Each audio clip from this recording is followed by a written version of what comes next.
এজন্য লম্বা চূড়া আলোচনা ঠিক না, ছোটখাটো অল্প কয়েকটা মেসেজ নিয়ে যেতে পারলেই that's enough. One of the minor signs before the day of judgment, your Islamic lectures will be very longer and your salah 5 times a day will be shorter. কিয়ামতের আগে বক্তব্য লম্বা, নামাজ খাটো, তাসবিহ পড়ে না, ব্যস্ত, মহাব্যস্ত। এই মহাব্যস্ততা ছাড়েন, কোরআন সুন্নাহর দিকে ফিরে আসেন, বরকত দিবে কে? ফজরের সালাতে মানুষ নাই। ইমাম সাহেব আছেন কে কে এলাকায়? দেখি ইমাম, মসজিদের ইমাম, মাশাআল্লাহ। আপনাদের এইখানে ওই মসজিদে ফজরের নামাজে কয় কাতার হয়? 5 জন 6 জন?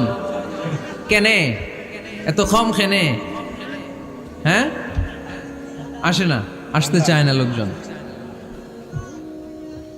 তো এই যে 5-6 জন ফজরের সালাতে, কল্পনা করতে পারেন ফজরের সালাতে এত কম লোক? ফজরের জামাতে লোক যায় না, এটা একটা মহামারী। যেদিন ফজরের জামাতের দৃশ্য আর জুমার নামাজের দৃশ্য একরকম হয়ে যাবে, ওই দিনই বাংলাদেশে ইসলাম কায়েম হয়ে যাবে। এখন স্লোগান তুলে বিপ্লব বিপ্লব, ইসলামে বিপ্লব। আর ফজরের সময় আমি কম্বলের ভিতরে, আছে না নাই? কোনো বিপ্লব হবে না। ফজরের নামাজ জামাতে পড়ুন, সকালটারে বরকতময় করে দিবে কে? আল্লাহর হাবিব সাল্লাল্লাহু আলাইহি ওয়াসাল্লামের মসজিদ ছিল সবার জন্য উন্মুক্ত, এখানে সবাই আসতে পারতো। রব্বুল আলামিন বললেন মসজিদের আবাদকারী হবে তারা যারা আল্লাহর প্রতি ঈমান আনে, আখিরাতের প্রতি ঈমান আনে, যারা সালাত কায়েম করে, যারা যাকাত আদায় করে, যারা দুনিয়ার কাউকে ভয় পায় না, ভয় পায় একজনকে, চিল্লায় বলেন তিনি কে? তাহলে যারা মসজিদের আবাদকারী এরা ভয় পায় একজনকে, চিল্লায় বলেন তিনি কে?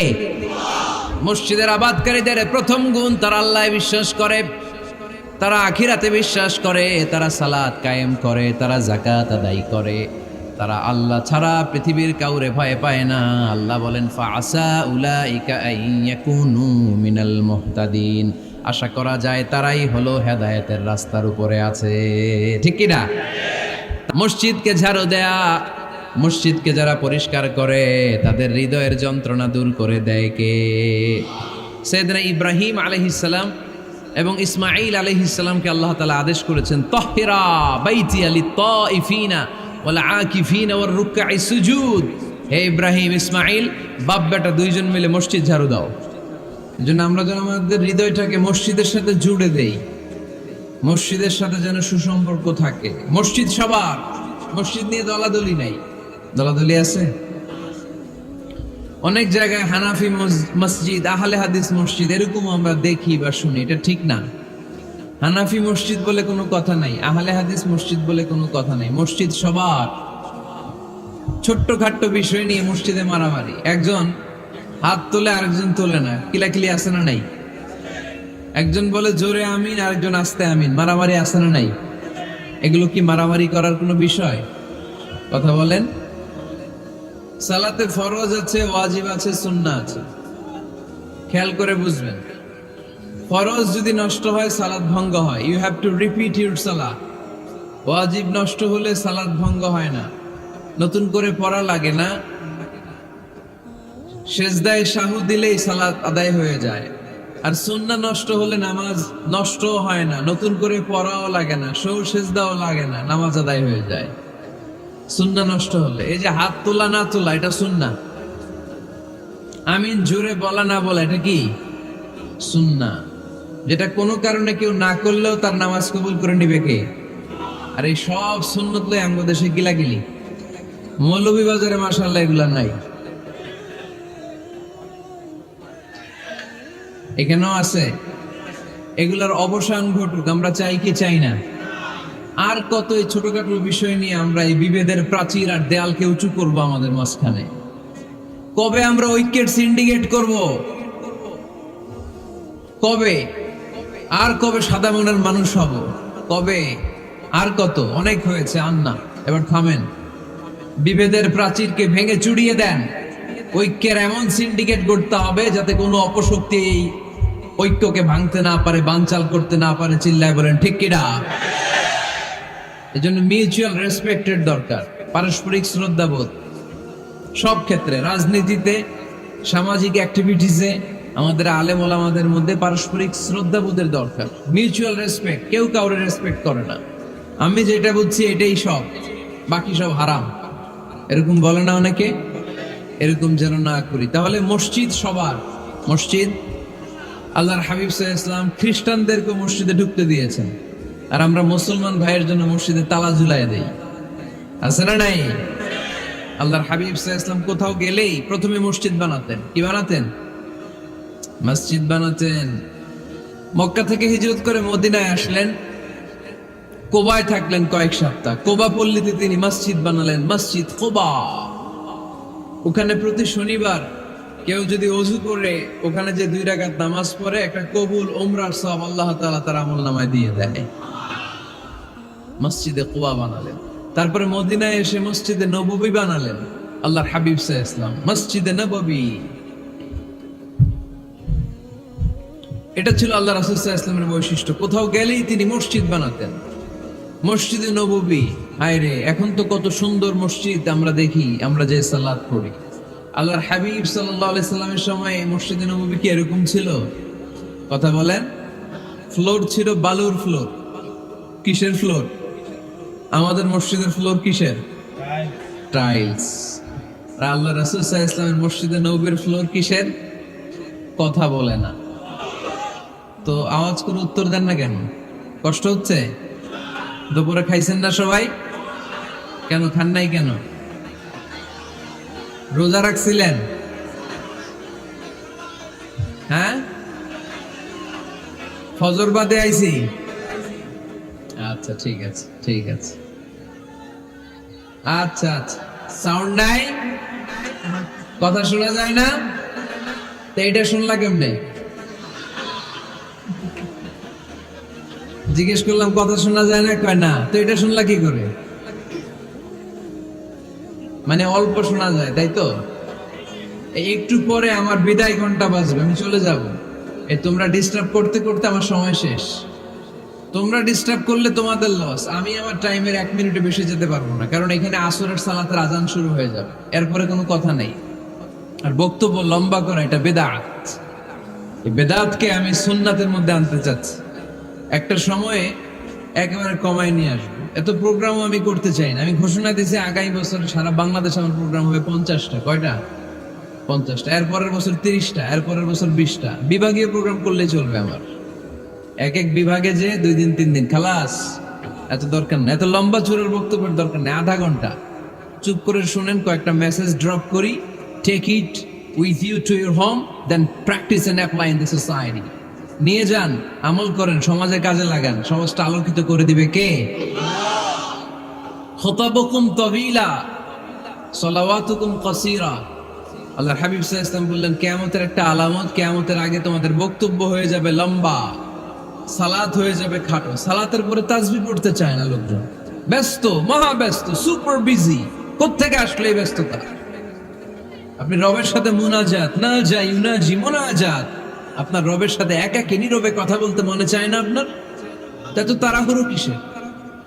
ধীর স্থির হন, একটু স্থির হন, একটু মনোদৈহিক প্রশান্তি অর্জনের চেষ্টা করেন। সব সময় ব্যস্ত, ধাক্কাধাক্কি, উচ্ছৃঙ্খলা, এগুলো আমাদেরকে শেষ করে দিয়েছে। এজন্য লম্বা চড়ে বক্তব্য ঠিক না। বক্তব্য শুনতে আমাদের ভালো লাগে, আমল করতে ভালো লাগে না। বক্তব্যটা শেষেই সিগারেট ধরায়, আছে না নাই? মাহফিল শেষেই বিড়ি ধরায়, কয় চমৎকার ওয়াজ করছে হুজুরে। ওয়াজটা সেরকম হয়েছে, অনেক কণ্ঠ সুন্দর হুজুরের। এতদিন ইউটিউবে দেখছি, আজকে সরাসরি দেখাইছি, আছে না নাই? তো কি লাভ হয়েছে? লাভটা হয়েছে কি? এই যে মাহফিল শেষে বিড়িটা ধরাইলেন আর গেলেন, কোনো লাভ হয় নাই। এগুলো থেকে বেরিয়ে আসতে হবে। বছরের পর বছর আমাদেরকে শিখানো হয়েছে একভাবে, কেউ এই পরিবর্তনের আওয়াজ তোলে নাই। আওয়াজ আপনাকে তুলতে হবে। আওয়াজ তোলার জন্য এত মানুষ লাগে না, আপনি একাই যথেষ্ট। আপনি দাঁড়ান না সামনে, দেখবেন আপনার সামনে কেউ টিকে থাকতে পারবে না, ঠিক কিনা? কিন্তু আপনার শক্ত সিদ্ধান্ত লাগবে, পরিবর্তনের জন্য শক্ত মানসিকতা লাগবে, যে আমি পরিবর্তন করতে চাই। We have to change. যুগ জামানা পাল্টে দিতে চাই না অনেকজন, এক মানুষই আনতে পারে জাতির জাগরণ। এক মানুষই বিপদকালে বাঁচায় কাফেলায়, ক্ষুদ্র ডিঙ্গি বাঁচায় জাহাজ অসীম দরিয়ায়। এজন্য আপনার শক্ত সিদ্ধান্ত পারে আপনার মৌলভীবাজারটাকে দেশের শ্রেষ্ঠ জেলা, শ্রেষ্ঠ থানা হিসেবে আল্লাহর কাছে কবুল করতে, ঠিক কিনা? এজন্য লম্বা চূড়া আলোচনা ঠিক না। ছোটখাটো অল্প কয়েকটা মেসেজ নিয়ে যেতে পারলেই that's enough. One of the minor signs before the day of judgment, your Islamic lectures will be very longer. And your salah 5 times a day will be shorter. কিয়ামতের আগে বক্তব্য লম্বা, নামাজ খাটো, তাসবিহ পড়ে না, ব্যস্ত, মহাব্যস্ত। এই মহাব্যস্ততা ছাড়েন, কোরআন সুন্নাহর দিকে ফিরে আসেন। বরকত দিবে কে? বিশ্বনবীর মসজিদে নববীর ফ্লোর বালুর ফ্লোর ছিল, আমাদের ফ্লোর টাইলস। আল্লাহর হাবিব সাল্লাল্লাহু আলাইহি ওয়াসাল্লামের মসজিদে বালি নিচে, এই বালিতেই নামাজ পড়তেন। বৃষ্টি হলে কাদামাটি হয়ে যেত, কাদামাটিতেই সেজদা করতেন। সেজদা করলে কাদার মাটি আল্লাহর হাবিব সাল্লাল্লাহু আলাইহি ওয়াসাল্লামের নাকে আর কপালে লেগে যেত। তিনি সালাম ফিরিয়ে সাহাবাদের দিকে মুখ ফিরিয়ে বসলে দেখতেন প্রতিটা সাহাবীর নাকে আর কপালে কাদার মাটি মিশে আছে।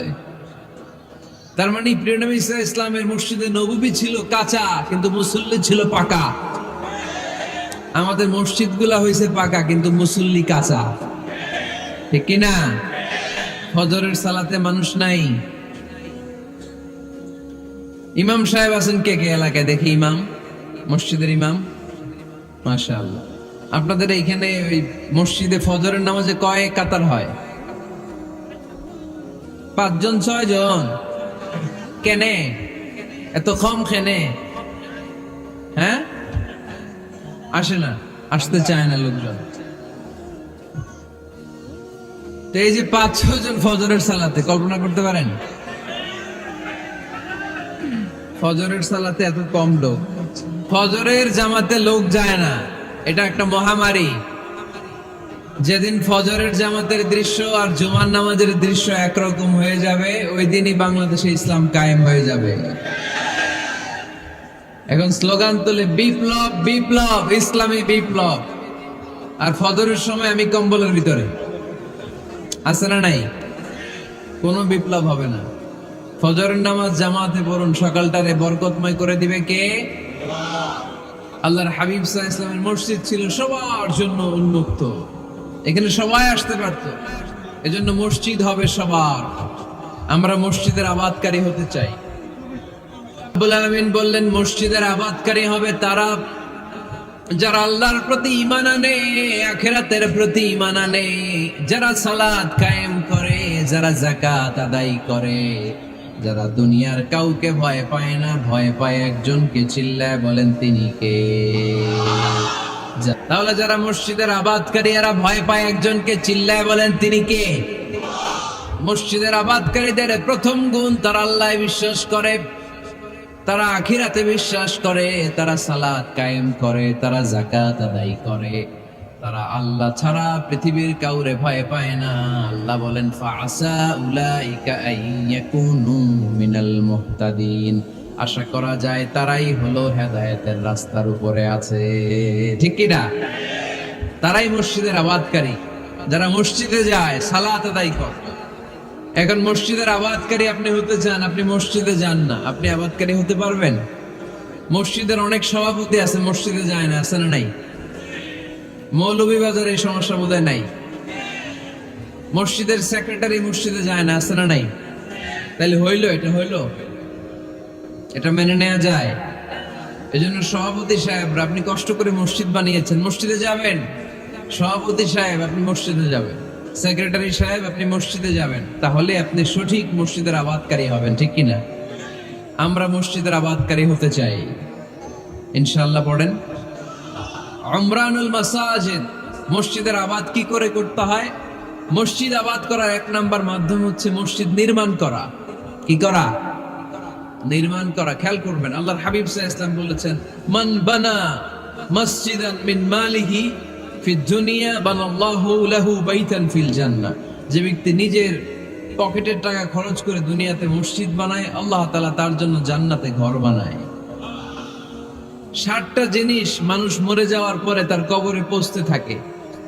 ইন্না মিম্মা ইয়ালহাকুল মুমিন মিন হাসানাতিহি বা'দা মাউতিহি, মানুষ মরে যাওয়ার পরেও যে 7টা জিনিস তার কবরে পৌঁছায় তার মধ্যে একটা হচ্ছে মসজিদান বানাহু, সে যে মসজিদ বানিয়ে গিয়েছে ওই মসজিদের সওয়াব। সুবহানাল্লাহ পড়েন।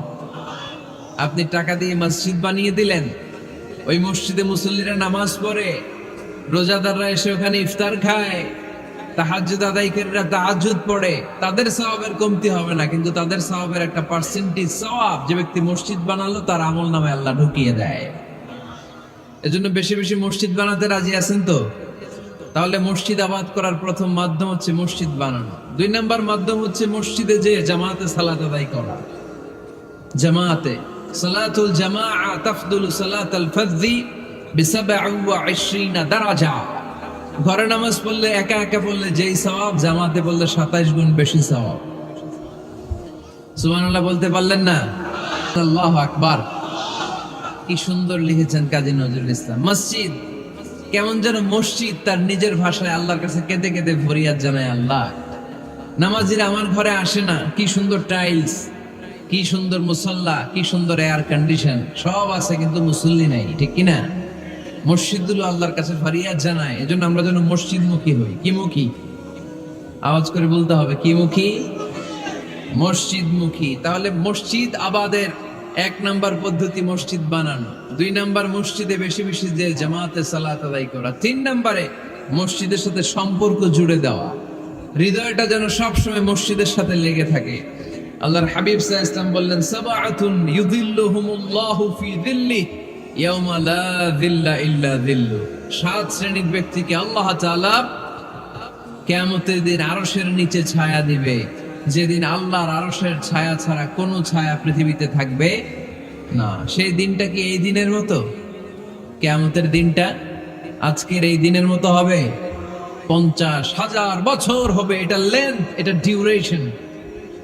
কাআন সাফসাফা লা তারা ফিহা ইওয়াজা ওয়ালা আমতা, লেভেল প্লেইং ফিল্ড, তামার জমিন। একটু কল্পনা করেন তো ওই দিনটা কত ভয়ঙ্কর। বাবা ছেলেরে চিনবে না ওই দিন, ছেলে বাবারে চিনবে না, স্ত্রী স্বামীকে চিনবে না, স্বামী স্ত্রীকে চিনবে না, পীর সাহেব মুরিদ চিনবে না, মুরিদ পীর সাহেবকে চিনবে না, নেতা কর্মীকে চিনবে না, কর্মী নেতাকে চিনবে না। হায় হায়, ইয়া নাফসি ইয়া নাফসি বলে কাঁদবে। সূর্যটা মাথার কাছে চলে আসবে, সূর্যের তাপে মাথার মগজগুলো গলে গলে নাকের ছিদ্র আর কানের ছিদ্র দিয়ে টপ টপ করে বেয়ে বেয়ে পড়বে। তৃষ্ণায় মানুষগুলো পাগল পাড়া, জিহ্বাটা বের হয়ে নাভি পর্যন্ত ঝুলতে থাকবে। সেদিন সবাই পাগলের মতো ছুটতে থাকবে, কোনো ছায়া নাই আল্লাহর আরশের ছায়া ছাড়া। আল্লাহর হাবিব বললেন, 7 শ্রেণীর ব্যক্তিকে আল্লাহ তাআলা আরশের নিচে ছায়া দিবেন। এর মধ্যে 1 শ্রেণীর ব্যক্তি রাজুলুন কলবুহু মুআল্লাকুন বিল মাসাজিদ, ওই ব্যক্তি যার হৃদয়টা সবসময় আল্লাহর মসজিদের সাথে লেগে থাকে। মসজিদের সাথে যার হৃদয় লেগে থাকে তাকে আরশের নিচে ছায়া দিবে কে? এজন্য মসজিদের সাথে যেন আমাদের হৃদয়গুলো লেগে থাকে। অনেকেই দেখবেন এত ভালো নামাজ, জোহর পরে টেনশন করে আসরটা কই পড়বো, আসর পরে চিন্তা করে মাগরিবের সময় আমি কোথায় থাকবো, মাগরিবের সময় টেনশন, ইস এশাটা হয়ে গেলেই তো শেষ। এরকম লোক আছে না নাই? এদেরকে সেই কঠিন ভয়াবহ দিনে আরশের নিচে ছায়া দিবে কে? তারপরে মসজিদ আমাদের 4 নাম্বার পদ্ধতি, মসজিদকে পরিচ্ছন্ন রাখা, মসজিদকে ঝাড়ু দেয়া। মসজিদকে যারা পরিষ্কার করে তাদের হৃদয়ের যন্ত্রণা দূর করে দেয় কে? সাইয়েদনা ইব্রাহিম আলাইহিস সালাম এবং ইসমাঈল আলাইহিস সালামকে আল্লাহ তাআলা আদেশ করেছেন, তাহহিরা বাইতিয়া লিত-তাইফিনা ওয়াল আকিফিনা ওয়ার রুকআইস সুজুদ। হে ইব্রাহিম ইসমাঈল, বাপ বেটা 2 জন মিলে মসজিদ ঝাড়ু দাও। কেউ কোনোদিন মসজিদ ঝাড়ু দিয়েছেন নাকি? কে কে দিয়েছেন দেখি? সবাই সবাই মসজিদের খাদেম, মাশাআল্লাহ। আমিও দিছি মসজিদ ঝাড়ু, অনেক দিছি, মাশাআল্লাহ। আল্লাহ তুমি কবুল করো।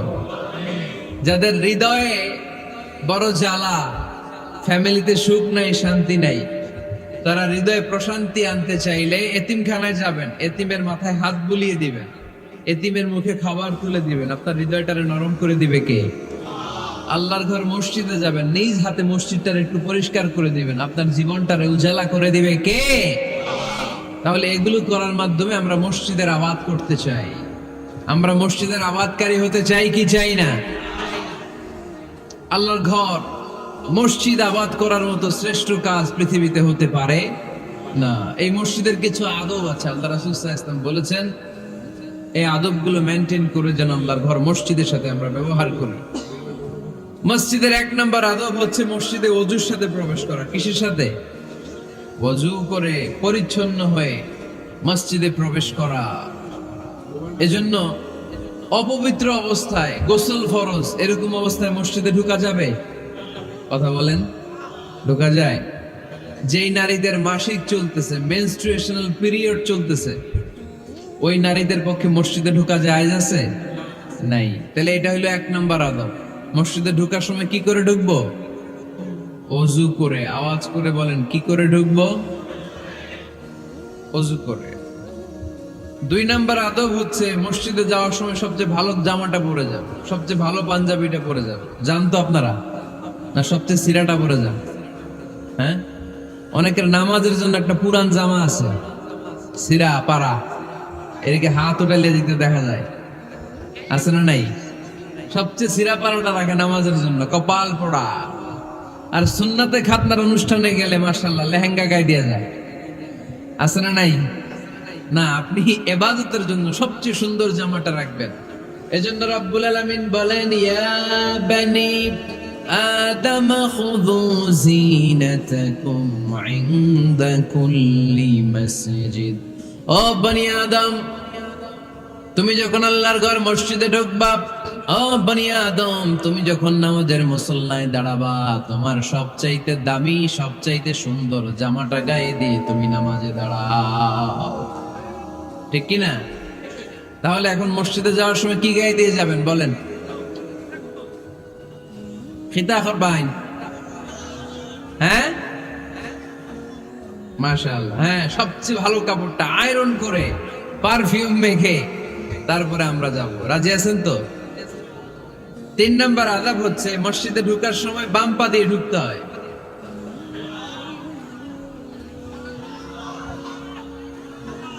কোন পা? আরো জোরে। এদেরকে গুতা মারা লাগে, নাইলে আওয়াজ বাড়ে না। এরকম ভলিউম টাইট করতে হয়, ভলিউম হাই করলে আর পরে বাড়ে। এমনি বলতে চায় না। আর ঘটনা কি? হ্যাঁ, খায় নাই। বদরের যুদ্ধ হয়েছিল রমাদানে, কোন সাহাবী খায় নাই। না খাইয়া একেবারে সাইজ করে দিছে কাফেরদেরকে। আমরা না খেলেও আমাদের হৃদয় ইমানি শক্তি আছে না নাই? এই তো বোঝা যাচ্ছে ইমানি শক্তি আছে। এতক্ষণ আছিল কই? তো মসজিদে ঢোকার সময় কোন পা দিয়ে? এগুলো মনে থাকে আমাদের? ভুলা যাই আমরা, খেয়াল থাকে না তো এগুলা? এত কিছু মনের মধ্যে রাখলে এগুলো মনে থাকবে কেমনে? মসজিদে ঢোকার সময় কোন পা? আরো জোরে। বেরোয়ার সময় কোন পা? মনে থাকবে? মসজিদে যখন ঢুকবেন ডান পা দিয়ে ঢুকবেন, আর দোয়া পড়বেন, আউযু বিল্লাহিল আযীম ওয়া বিওয়াজহিল কারীম ওয়া সুলতানিহিল কদীম মিনাশ শাইতানির রাজীম। বিষ্ণু ইসলাম বললেন, যে ব্যক্তি মসজিদে ঢোকার সময় এই দোয়াটা পড়বে, শয়তান আফসোস শুরু করে। সে বলে, হায় হায়, আজকের দিনের জন্য, সারা দিনের জন্য তো তুই আমার ওয়াসওয়াসা থেকে বেঁচে গেলি। আজকের সারা দিনের জন্য তোরে আমি হারালাম। আজকের সারাটা দিন আল্লাহর পক্ষ থেকে প্রোটেকশন নিয়ে তুই বেঁচে গেলি। আজকের জন্য যা, কালকে তোরে আমি ধরবো। এজন্য এই দোয়াটা পড়ার দরকার আছে না? আউযু বিল্লাহিল আযীম ওয়া বিওয়াজহিল কারীম ওয়া সুলতানিহিল কদীম মিনাশ শাইতানির রাজীম। 4টা বাক্যের দোয়া। মুখস্থ করতে কষ্ট হলে যে ইউটিউবে চলে যাবে আজকেই, ওখান থেকে শুনে আপনারা মুখস্থ করে নেবেন।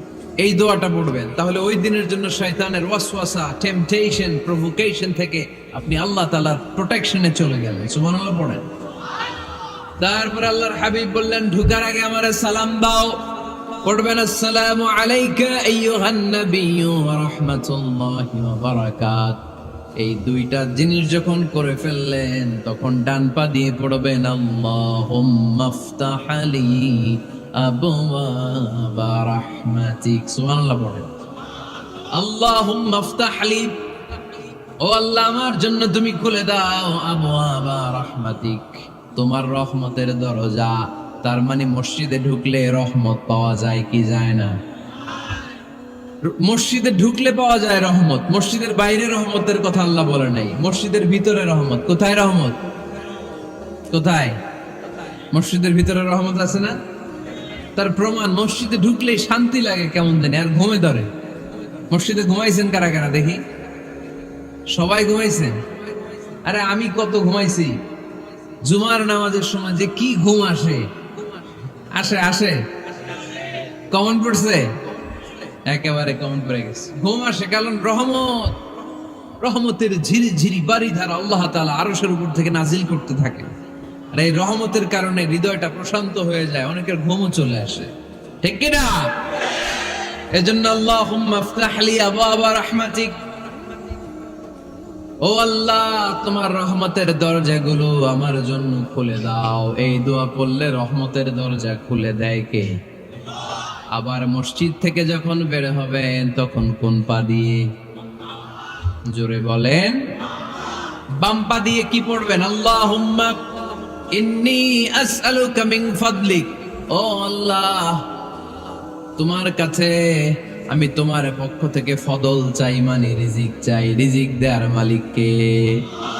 তার মানে খুব সোজা সাপটা কথা হচ্ছে, মসজিদের ভিতরে পাওয়া যায় রহমত, আর বাইরে পাওয়া যায় ফদল বা রিজিক। বাইরে পাওয়া যায় কি? রিজিক। মসজিদের ভিতরে রিজিক আছে। তার মানে সারাদিন মসজিদে বসে থাকলে রিজিক মিলবে? নামাজের সময় নামাজ পড়তে হবে, কাজের সময় কাজ করতে হবে। এটাই হচ্ছে ইসলামের বিধান। নামাজের সময় নামাজ, কাজের সময়। আমি প্রশ্ন করব, আওয়াজ করে উত্তর দেন। নামাজের সময়, কাজের সময়। নামাজের সময়, কাজের সময়। এটা মনে থাকবে।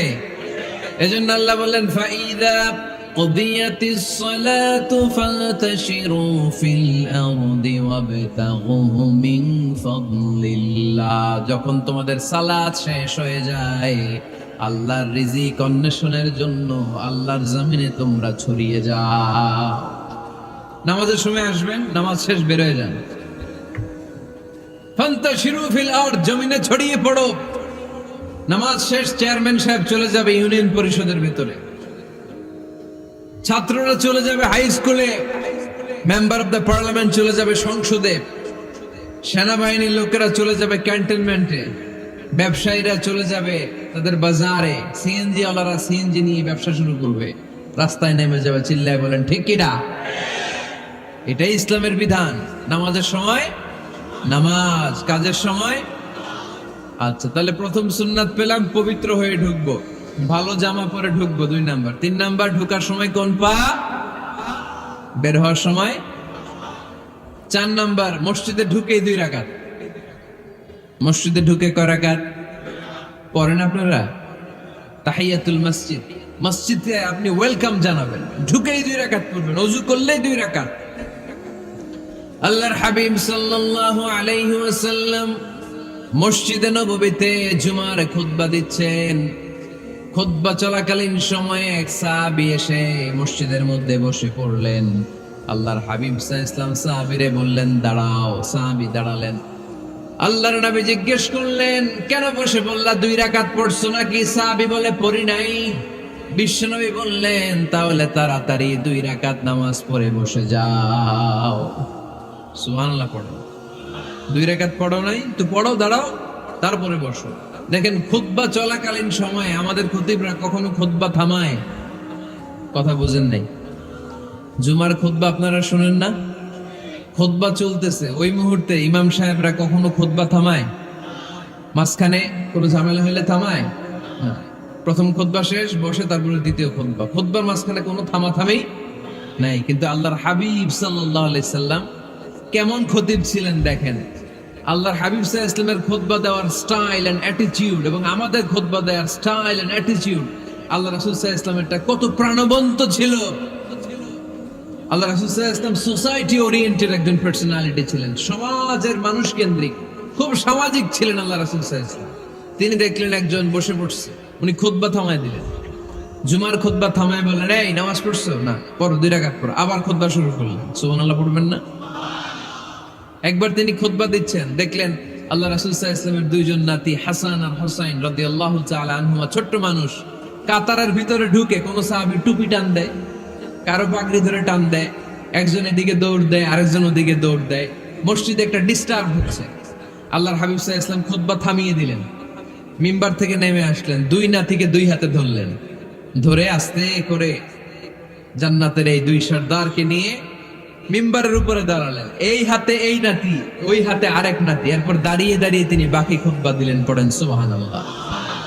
কত প্রাণবন্ত খুতবা! উনিও খুতবা দিতেন, আমরাও খুতবা দেই।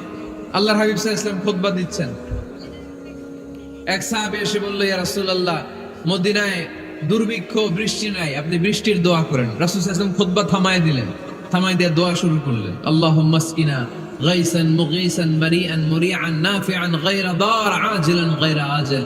আল্লাহ, উপকারী বৃষ্টি দেন, যে বৃষ্টিতে আমাদের ফসল জন্মাবে, সবুজ ঘাস লতা পাতা জন্মাবে, আমাদের গবাদি পশুর রিজিক বাড়বে।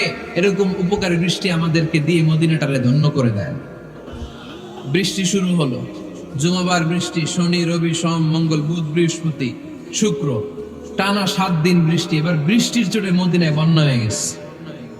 এতদিনে দুর্ভিক্ষ, এতদিনে কি? এখন বৃষ্টির বরকতের দোয়া করছে, বৃষ্টিতে এবার বন্যা। যেই সাহাবী বৃষ্টির জন্য দোয়া করতে বলেছিলেন, পরের জুমাবারের খুতবার সময় এসে ওই সাহাবী বলেন, ইয়া রাসূলুল্লাহ, আবার খুতবার মাঝখানে, ইয়া রাসূলুল্লাহ, আর বৃষ্টির দরকার নেই, আর দরকার নেই, এবার বৃষ্টি বন্ধের দোয়া করেন।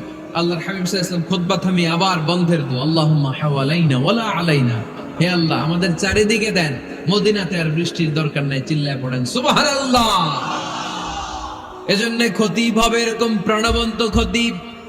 সমাজে কি চলে, কি ক্রাইসিস, কি সংকট, ইয়াংরা কোন সমস্যায় ভোগে, আমাদের রাজনৈতিক অঙ্গনে কি সমস্যা, আমাদের অর্থনৈতিক অঙ্গনে কি সমস্যা, আমাদের সামাজিক অঙ্গনে কি সমস্যা, আমাদের পরিবারগুলোর ভেতরে কি ঝামেলা, প্রত্যেকটা কথা মসজিদের মিম্বার থেকে আসার দরকার আছে না নাই? আল্লাহর হাবিব সাল্লাল্লাহু আলাইহি ওয়াসাল্লাম এইভাবেই সমাজকে ঠিক করে দিতেন। 2 রাকাত মসজিদে ঢুকে আজকে থেকে আমরা পড়ব। মসজিদে ঢুকলেই কয় রাকাত মনে থাকবে না ভুলে যাবেন? তারপরে আল্লাহর হাবিব সাল্লাল্লাহু আলাইহি ওয়াসাল্লাম বলেছেন, খবরদার কবরের উপর মসজিদ বানিও না। কবরস্থান একদিকে, মসজিদ আর একদিকে। কিন্তু বাংলাদেশে মসজিদের সাথে কবর মিলানো আছে না নাই? ছোট্ট একটা মসজিদ, কিন্তু এত বড় বাবার কবর আছে না নাই? এগুলো করবেন না আপনি। আগে হবে মসজিদ, পরে কবরস্থান। যেমন মসজিদে নববী হয়েছে আগে, তারপরে বিশ্বনবীর কবর এখানে আছে না নাই? মসজিদে নববী প্রতিষ্ঠিত হয়েছে আগে, পরে বাকি কবরস্থান আছে না নাই? কিন্তু কোন আল্লাহর ওলির কবরস্থানের উপরে যদি মসজিদ বানান, তার উপর লানাত দিয়েছে কে? লাআনা রাসূলুল্লাহ আলাল ইয়াহুদ ওয়ান নাসারা ইত্তাখাযু কুবুর আমবিয়াইহিম মাসাজিদা। আল্লাহর রাসূলের লানত ইহুদি নাসারাদের উপর, কারণ ইহুদি আর নাসারাদের একটা খাসলাত, একটা বৈশিষ্ট্য ছিল, তারা তাদের নবীদের কবরের উপরে মসজিদ বানায় ফেলত। এটা করা যাবে?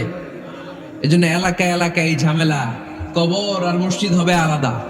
আবার মসজিদের কেবলার দিকে যেন কবরস্থান না হয়, তাহলে শিরক হওয়ার সম্ভাবনা আছে না নাই? খুব সাবধান। আল্লাহ সব মাফ করে, কিন্তু শিরক মাফ করে না, ঠিক কিনা? শিরক হচ্ছে মহাপাপ, সব পাপের বাপ। এজন্য আমরা সব করলেও শিরকের গুনাহ মুসলমান কখনো করতে পারে।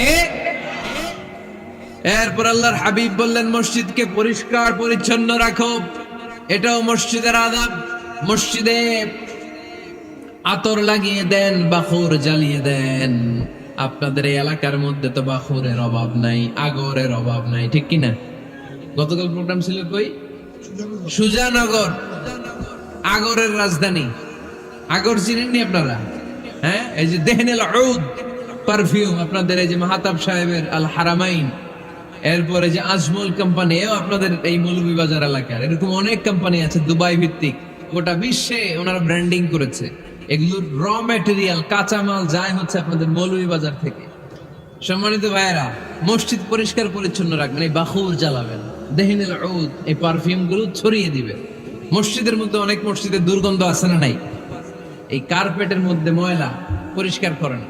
আল্লাহর হাবিব সাল্লাল্লাহু আলাইহি ওয়াসাল্লাম বলেছেন, খবরদার, আম্মা জান আয়েশা বর্ণনা করেন, আমার রাসূলুল্লাহ সাল্লাল্লাহু আলাইহি ওয়াসাল্লাম বিবিনাইল মসজিদ ফি দুয়ার ওয়া আন তুতায়্যাবা ওয়া তুনাযযাফ, আমরা যেন এলাকা এলাকায় মসজিদ বানাই, মসজিদগুলোকে যেন পারফিউম দিয়ে, আতর দিয়ে সুগন্ধময় করে দেয়। বিশ্বনবী আদেশ করেছেন, সুবহানাল্লাহ পড়েন।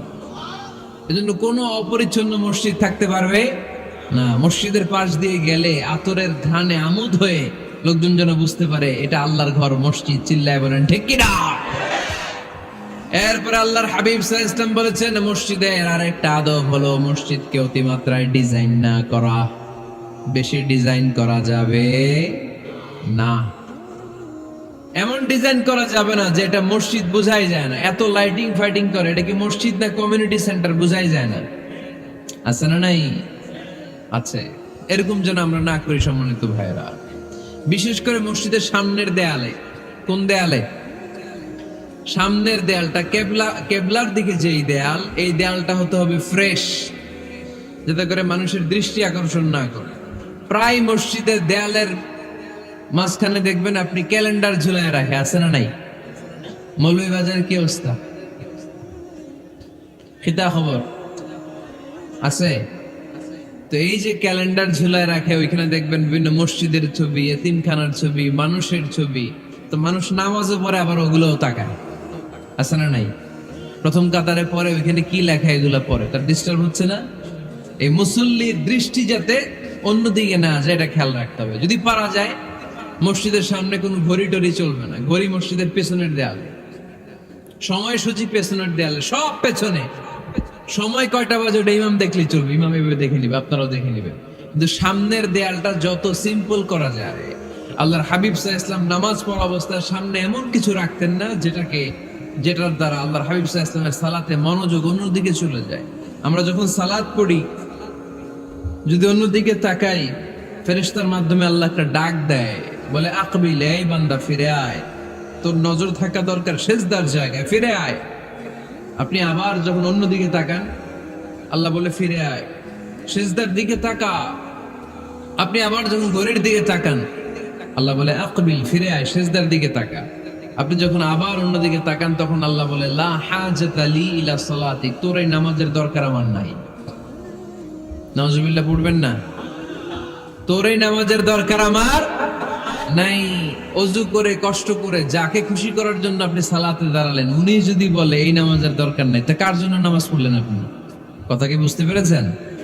এই জন্য এলাকার গণ্যমান্য ব্যক্তিবর্গ আছে, আমাদের চেয়ারম্যান সাহেব আছে, আরো অন্যান্য বিজনেস ম্যাগনেটরা আছে। আপনারা মসজিদ যখন নির্মাণ করবেন, সামনের দেয়ালটা যত সাদামাটা হতে পারে ততই ভালো। এমনকি জায়নামাজের মধ্যে এখন কাবা ঘরের ছবি আছে না নাই? আছে না? কি মুসলমান আমরা! নিজের কাবারে নিজে লাথি মারি নামাজের আগে, মনের অজান্তে নিজের কাবাকে নিজে লাথি মারছি। এরকম জায়নামাজ ব্যবহার করা নিষেধ। চিল্লায় বলেন ঠিক কিনা? সাদা ফ্রেশ জায়নামাজ বাজারজাত করেন। আপনাদের সিদ্ধান্তই ওনাদের ব্যবসা বয়কট হয়ে যাবে। আপনারা যদি এখন থেকে মসজিদের মিনারা আর কাবা ঘরের যে প্রতিকৃতি বা ছবি, এরকম ছবি সম্বলিত জায়নামাজ কিনা বন্ধ করে দেন, এদের মার্কেট থাকবে? কথা বলেন। কালকে থেকে আমরা জায়নামাজ কেনার সময় ফ্রেশ জায়নামাজ কিনবো। কোন মসজিদ, কোন মিনার, আমাদের কাবা ঘরের ছবি সম্বলিত কোন জায়নামাজ কিনা যাবে? আওয়াজ করে বলেন, যাবে? যাবে না। এগুলো হচ্ছে মসজিদের আদাব। এগুলো রক্ষা করে মসজিদে ঢোকার দরকার আছে না নাই? পৃথিবীতে 3টা মসজিদ সবচাইতে শ্রেষ্ঠ মসজিদ। কয়টা? আওয়াজ করে বলেন না। 1 নাম্বার মসজিদুল হারাম, ফাওয়াল্লু উজুহাকুম শাতরা, যেখানেই তোমরা নামাজ পড়ো না কেন মসজিদের হারামের দিকে হয়ে নামাজ পড়ো। কেবলা কোন দিকে আজকে? এদিকে, এইদিকে কেবলা। আমি যদি এদিকে হয়ে পড়ি, নামাজ হবে না? হবে না কেন? কারণ কেবলামুখী হয়ে নামাজ পড়া ফরজ। চিল্লায় বলেন ঠিক কিনা? মসজিদুল হারাম পৃথিবীর প্রথম মসজিদ। ওখানে একটা ঘর আছে, এই ঘরটার নাম হলো কাবা। ইন্না আউওয়ালা বাইতিন وضع للناس الذي ببكة مباركا এই পৃথিবীর প্রথম ঘর যেই ঘরটা স্থাপিত হয়েছে বাক্কা শহরে। বাক্কা মক্কার আগের নাম, এখন শহরের নাম মক্কা, আগে নাম ছিল কি? সবাই বলেন কি নাম ছিল? বাক্কা। এটা পৃথিবীর আদি ঘর, সব নবীদের পরশধন্য পদধূলিতে এই জায়গাটা বরকতময় হয়েছে। এটা এমন ঘর যেই ঘরের চারদিকে এক রাকাত নামাজ পড়লে 1,00,000 রাকাতের সওয়াব পাওয়া যায়। হজ উমরা করেছেন কে কে দেখি? হজ উমরা করেছেন আপনারা না? মাশাআল্লাহ। আমরা যারা করতে পারি নাই আল্লাহ তাদেরকেও তৌফিক দাও। আমরা যেন এই কাবা ঘরে যে প্রাণ ভরে সালাত আদায় করতে পারি, আল্লাহ তৌফিক দান করো। আমরা যেন মসজিদে নববীতে যে প্রাণ ভরে সালাত পড়তে পারি, তৌফিক দান করো। আল্লাহর হাবিব সাল্লাল্লাহু আলাইহি ইসলামের কবরের সামনে দাঁড়িয়ে যেন আমরা প্রাণ খুলে মন প্রাণ উজাড় করে বিশ্বনবী সাল্লাল্লাহু আলাইহি ইসলামকে সালাম দিতে পারি, আল্লাহ তৌফিক দান করো।